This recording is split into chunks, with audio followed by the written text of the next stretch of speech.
Si Sheila sa tanang mag-garden na ta. So, dugay kay ko wala naka-post. Na busy ko sa ako ang trabaho and sa family. So, mag-update ko ani nga garden. Daghan na kay siya sagbot nga tag-as. So, kailangan ako siya i-trim karon. Kana inyong nadunggan man ako ang kuan. Sprinkler. Mamubo ko kay buntag dapat magbubo pero usahay lagi mabisi ta dugay ta hapon na ta makabubo.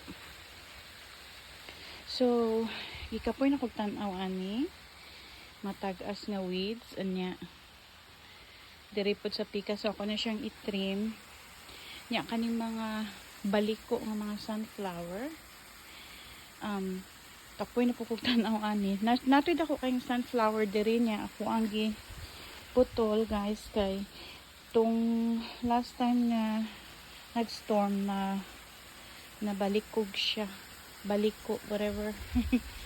Anyway, so katong mga sunflower nga dry ako ana siyang siguro ka ng mga dili na bitaw straight ako ana siyang pantanggalan karon so mo ni akong project this weekend nya magdungag siguro ko og kanang soil para sa ready sa fall planting.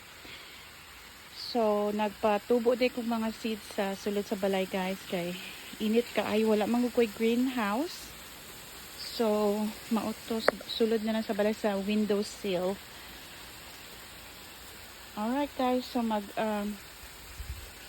maghatag na lang kog update after na ako na limpyuhan ning area. Hopefully mahuman today, otherwise probably by Sunday or Monday mahuman ako siya